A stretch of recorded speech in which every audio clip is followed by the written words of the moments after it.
Good morning student, मैं self Vijayalakshmi और आज हम देख रहे हैं इकोनॉमिक्स का chapter first, the story of village Palampur. ठीक है, इसके अंदर हम पालमपुर नाम का जो विलेज है उसकी स्टोरी देखेंगे कि उसके अंदर किस तरह की कंडीशन होती है, कैसे वहाँ की पब्लिक रहती है और क्या क्या वर्क करती है।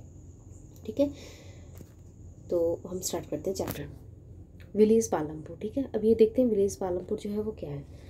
The Palampur is a small, छोटा सा hypothetical village having about 450 families.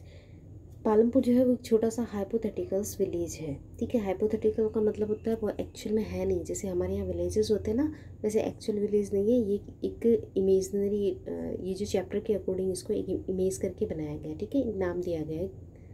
जैसे हम लोग कोई भी चीज़ होती है उसको इमेजर करके बताते हैं ना कि एक बार कहीं उस गांव में या उस जगह पे किंग रहते थे। ठीक है, तो उस हिसाब से इसको हाइपोथेटिकल बोलते हैं। ठीक है, हाइपोथेटिकल। इसके अंदर 450 फैमिलीज रहती थी, छोटा सा गांव था। It is 3 kilometre away from, ये 3 किलोमीटर दूर था किससे, रायगंज से। ठीक है, जो रायगंज जो क्या है बिग विलेज। ठीक है, इससे 3 किलोमीटर जो दूर है वो रायगंज था और वो एक बड़ा गांव था। ठीक है, ये स्मॉल विलेज है। Saharanpur is the nearest town to the village, और सहारनपुर जो है ये विलेज के पास का सबसे पास का टाउन था। टाउन जो होता है ना वो विलेज से थोड़ा बड़ा होता है, वहाँ की जो फैसिलिटीज़ होती है वो विलेज से थोड़ी अच्छी होती है। ठीक है, ट्रांसपोर्टेशन होता है, इलेक्ट्रिसिटी और जो वाटर सप्लाई है, जो सारी जो भी फैसिलिटी होती है ना वो टाउन में अच्छी होती है। The village is well connected. अब ये जो पालमपुर विलेज है इसके बारे में बता रहे हैं, well connected with the neighbouring village and towns. अब ये जो इसके नेबरिंग विलेज और टाउन्स है इनसे ये अच्छे से कनेक्टेड था, मतलब जो इनका ट्रांसपोर्ट वगैरह था ना, रोड थी वो अच्छी थी। The village is well connected by the road. ठीक है, रोड से अच्छी तरह, मतलब जो गांव है इसके आसपास के वहाँ पे रोड बनी हुई थी। And most of the houses are electrified, और ज़्यादातर जो घर थे वो इलेक्ट्रीफाइड, मतलब वहाँ बिजली की सुविधा भी थी। ठीक है, अच्छा गांव बता रखा है इन्होंने। इट वॉज 2 प्राइमरी स्कूल्स, यहाँ पे 2 primary schools and 1 high schools था। There is a government primary health centre. ठीक है, PHC जिसको बोलते हैं, primary health centre and primary dispensary होती है। वहाँ पे एक डॉक्टर होते हैं और उनके हेल्प के लिए नर्स वगैरह होते हैं। तो अगर किसी को साधारण जो समस्या होती है ना, जैसे खांसी बुखार जुकाम या छोटी मोटी कोई प्रॉब्लम होती है, तो प्राइमरी जो उनका ट्रीटमेंट है वो डिस्पेंसरी और ये जो PHC होते हैं वहाँ पे कर दिया जाता है। अगर किसी को कोई ज़्यादा प्रॉब्लम होती है ना, सीरियस केसेस होते हैं, तो फिर उनको नेक्स्ट जो बड़े हॉस्पिटल्स होते हैं उसमें रेफ़र किया जाता है। ठीक है, तो ये गांव है, उसकी कंडीशन बता रखी है कैसी है। तो गांव जो होता है ना उसके अकॉर्डिंग ये उनकी काफ़ी अच्छी फैसिलिटी है, और जो गाँव के जो जीवन होता है उसके अकॉर्डिंग ये सफिशेंट थी। ठीक है, अब देखिए इसके अंदर का जो मेन पॉइंट अब स्टार्ट होगा। देखिए इकोनॉमिक्स के अंदर हम लोग क्या पढ़ते हैं, किसी भी जो कंट्री होती है उसकी इकोनॉमिकल कंडीशन क्या होती है वो पढ़ेंगे। उसके बाद में क्या क्या चीज़ें होती है, क्या क्या फैक्ट होते हैं जो इस इकोनॉमिक कंडीशन को इफ़ेक्ट करते हैं। ठीक है, बनाने में और कम करने में किन किन का इम्पोर्टेंट रोल होता है। जैसे आप लोग आगे की क्लासेस के अंदर आगे के जो चैप्टर उनमें देखेंगे, GDP, न्यूज़पेपर वगैरह में भी आप लोग पढ़ते होंगे कि इस चीज़ का प्रोडक्शन हुआ, इतनी GDP रेट गई। ठीक है, तो ये सब क्या होता है ये हम लोग नेक्स्ट क्लासेस में देखेंगे। तो जो मेन प्रोडक्शन एक्टिविटीज़, ठीक है, एक्टिविटीज़ क्या क्या होती थी प्रोडक्शन की। Farming is the main production activity in the village Palampur. देखिए जिस तरह से आपको पता है कि इंडिया के अंदर जो है वो विलेज के अंदर ज़्यादातर जो लोग होते हैं वो फार्मिंग का वर्क करते हैं। ठीक है, तो इसी तरह से पालमपुर के अंदर भी यही था कि ज़्यादातर जो लोग हैं मेन प्रोडक्शन जो क्या था, फार्मिंग का था, लोग खेती करते थे।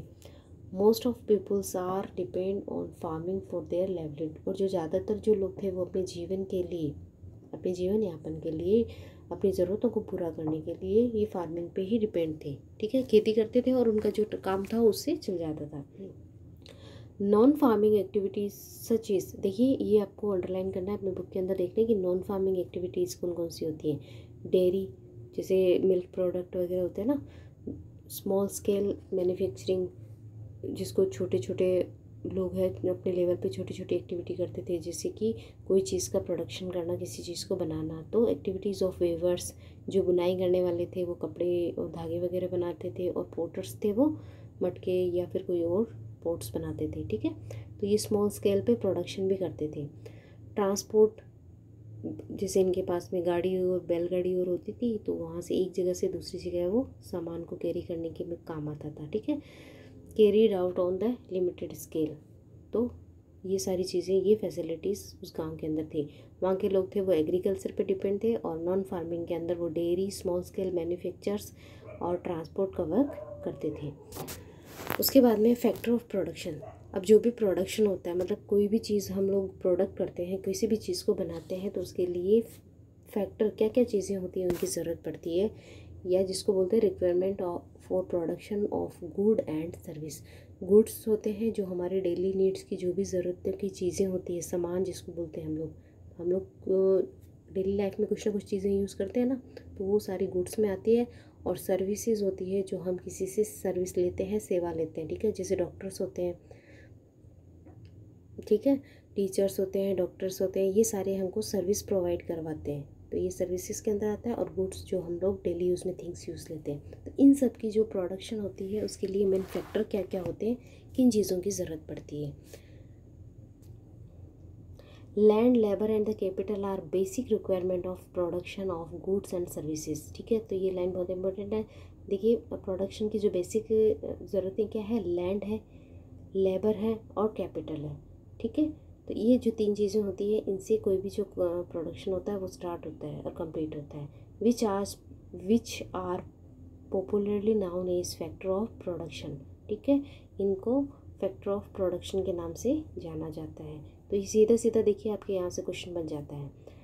Land includes all free gifts of nature. Land जो होती है ना, ठीक है, देखिए किसी भी वर्क को स्टार्ट करने के लिए हम लोग एक एग्जांपल देते हैं, किसी भी वर्क को स्टार्ट करने के लिए हमको एक जगह चाहिए होगी, ठीक है, तो वो लैंड के अंदर आ जाएगी, ठीक है। तो लैंड जो होती है ना, ये फ्री गिफ्ट होता है नेचर का, ठीक है। प्रकृति ने जो है ज़मीन दे रखी है, उपलब्ध करवा रखी है। इसके अंदर सॉइल, मिट्टी होती है, वाटर होते हैं, फॉरेस्ट होते हैं, जंगल्स भी होते हैं ज़मीन पे, और मिनरल्स भी मिलते हैं। माइन से खोद के निकालते हैं ना, आयरन, गोल्ड, सिल्वर, जो भी मैग्नीशियम है वो सारे मिनरल्स में आ जाते हैं। तो ये जो सारे नेचुरल गिफ्ट है। उसके बाद में है लेबर। लेबर का मीन्स क्या होता है, देखिए लैंड हो गई, ज़मीन हमारे काम के लिए, ठीक है। अब उस पर वर्क करने के लिए हमको किसी की ज़रूरत होगी, तो वो लेबर के अंदर होते हैं मज़दूर, मीन्स ह्यूमन एफर्ट, ठीक है। ह्यूमन जब एफर्ट करेंगे, which of course include physical as well in mental labours, ठीक है। लेबर्स भी देखिए दो टाइप के होते हैं यहाँ पे, एक फिजिकल लेबर और एक मेंटल लेबर। देखिए फिजिकल लेबर क्या होते हैं, जो मजदूर होते हैं, फील्ड के अंदर वर्क करते हैं, वो फिजिकल लेबर में आते हैं। और मेंटल लेबर्स जो होते हैं वो जैसे कंप्यूटर पे वर्क करते हैं, ठीक है, ऑफिस में वर्क करने वाले पर्सन, तो वो मेंटल लेबर के अंदर आते हैं। वो वर्क तो कर रहे हैं लेकिन वो फिजिकली नहीं कर रहे हैं, वो मेंटली वर्क कर रहे हैं अपने दिमाग को इस्तेमाल करते हुए, ठीक है। तो इस तरह से जो वर्क लेबर भी ज़रूरी होती है किसी भी प्रोडक्शन को करने के लिए। उसके बाद में फिजिकल कैपिटल, ठीक है। फिर कैपिटल जो है ना वो भी टू टाइप्स की हो जाएगी, एक तो फिजिकल कैपिटल और एक होगी वर्किंग कैपिटल, ठीक है। कैपिटल का मतलब हम कैसे समझते हैं, पैसे से संबंधित। किसी भी काम को करने के लिए कैपिटल चाहिए, उनको पूंजी चाहिए या फिर इक्विपमेंट चाहिए, ठीक है। तो फिजिकल कैपिटल के अंदर the third equipment for production जो है वो फिजिकल कैपिटल है। फिजिकल कैपिटल के अंदर क्या क्या आता है, देखिए फिक्स कैपिटल होती है, जैसे कि टूल्स, मशीन और बिल्डिंग्स, जिसको हम हार्डवेयर बोल सकते हैं, तो ये फिजिकल कैपिटल्स होती है। वर्किंग कैपिटल्स के अंदर हम लोग देखते हैं कि raw materials such A seeds for farmer, जैसे कि कोई भी किसान है वो अगर खेती करेगा तो उसको सीड्स, बीज की ज़रूरत होगी, ठीक है। यान है, जैसे कोई बुनाई का काम कर रहा है तो उसको यान यानी धागे की ज़रूरत पड़ेगी, ठीक है। तो ये इसके वर्किंग कैपिटल्स के अंदर आते हैं। एंड मनी इन हैंड, और पैसे, ठीक है। जब भी पैसे होंगे तो उससे कोई भी वर्क है वो इजीली स्टार्ट किया जा सकता है और उसको कंप्लीट किया जा सकता है, ठीक है। तो ये जो तीन फैक्टर है वो बहुत इंपॉर्टेंट है, लैंड, लेबर और कैपिटल। देखिए हम इसको ऐसे समझ लेते हैं कि किसी को कोई वर्क करना है, ठीक है, एक पर्सन है, उसको वर्क करना है, तो इसके लिए इसको लैंड चाहिए, ठीक है। अब लैंड में मान लो उसको ज़मीन मिल गई, इसके पास ज़मीन है, तो इस ज़मीन के ऊपर फिर वर्क करने के लिए उसको लेबर, मज़दूर की ज़रूरत होगी। और फिर जो मज़दूर है उसको वर्क करने के लिए मशीनरी भी चाहिए होगी, और फिर जब वो लेबर वर्क करेगा तो उसको पेमेंट भी देना होगा, तो वो कैपिटल के अंदर आता है। ठीक है। इस तरह से कोई भी जो सामान है वो प्रोडक्ट होता है और उसके बाद में वो मार्केट के अंदर जाता है। उसके बाद में है important change in farm activity. जो फार्म एक्टिविटी है, खेती जो लोग करते थे एंशिएंट टाइम से, प्राचीन समय से ही खेती की जा रही है, ठीक है, लेकिन इसके अंदर है वो काफ़ी सारे चेंजेस आने लगे अकॉर्डिंग टू टाइम, ठीक है। तो जो land area under cultivations is virtually fix. ज़मीन जो होती है ना वो खेती के लिए फ़िक्स होती है, सबके अपने अपने फ़िक्स खेत होते हैं। However some wasteland in India had been converted into cultivable land after 1916। देखिए सबके अपने अपने खेत होते थे, सब लोग अपना उसमें वर्क करते थे, लेकिन कुछ जो ज़मीन थी ना वो वेस्टलैंड के अंदर आती थी, मतलब जिस पे कुछ भी उगता नहीं था और वो ऐसे खाली पड़ी रहती थी, ठीक है। तो इसके लिए 1960 के अंदर देखिए जो ग्रीन रिवोल्यूशनरी जिसको बोलते हैं, हरित क्रांति, ग्रीन रिवोल्यूशनरी, ये आपके क्वेश्चन में आता है, बुक के अंदर दे रखा है, आप उसको अच्छे से देखना। तो ग्रीन रिवोल्यूशन हुई थी 1960 के अंदर, और इसके अंदर जो वेस्टलैंड थी ना उसको कन्वर्ट कर दिया गया था कल्टिवेबल लैंड के लिए, मतलब उसको उपजाऊ बना दिया गया था, उसको इस तरह से तैयार किया गया था कि वहाँ पे बहुत अच्छी फसल उगने लगी थी, ठीक है। तो ये काफ़ी चेंजेस किया गया था। Over the years there have been important change in way of farming. और आगे जो आने वाले जो भी चेंजेस, जैसे जैसे टाइम बदलता गया उसके अकॉर्डिंग फार्मिंग के जो वेज थे, तरीके थे, इनके अंदर काफ़ी सारे चेंजेस आने लगे, which have allowed to farmers to produce more crops from the same amount of land. जिसकी वजह से लोग जो है वो सेम अमाउंट ऑफ लैंड, मतलब जो सामान जितनी जगह है ना उस पर वो लोग ज़्यादा प्रोडक्शन करने लग गए। देखिए पुराने टाइम के अंदर क्या था, लोग अपने पुराने जो तरीके यूज़ करते थे, ठीक है, जिसकी वजह से फसल कभी सही नहीं हो पाती थी, कभी ख़राब हो जाती थी और उनको टाइम भी ज़्यादा लगता था। लेकिन अभी जो प्रेजेंट टाइम के अंदर जो है ना काफ़ी सारे चेंजेस हो गए, टेक्नोलॉजी डेवलपमेंट हो गई, तो इसके लिए लोगों ने फिर के जो उनकी जो फसल थी तो वो काफ़ी बढ़ने लगी है। तो उसी जो ज़मीन का टुकड़ा था ना, इतनी जो लैंड थी ना, इस पर प्रोडक्शन वो ज़्यादा होने लग गया, ठीक है। दी चेंज इंक्लूड, अब इसके अंदर क्या क्या चेंजेस आ गया या इसको किस तरह से चेंज कर सकते हैं, ठीक है। तो मल्टीपल जो क्रॉपिंग थी ना, फार्मिंग, देखिए पहले एक की जो लैंड होती थी ना उसके ऊपर एक ही टाइप की जो क्रॉप्स है उसको ग्रो किया जाता था, एक ही टाइप की फसल है उसको उगाया जाता था। लेकिन अभी जो है ना काफ़ी सारे चेंजेस हो गए और मल्टीपल क्रॉपिंग की जाने लग गई है, ठीक है, बहुत सारी फसलें हैं वो उगा लेते हैं। और एक होता है कि 1 ईयर जो होता है ना, एक साल के अंदर जैसे 6 मंथ के लिए एक जो क्रॉप है उसका प्रोडक्शन कर लिया, नेक्स्ट जो 6 मंथ है उसके लिए नेक्स्ट क्रॉप का प्रोडक्शन कर लिया।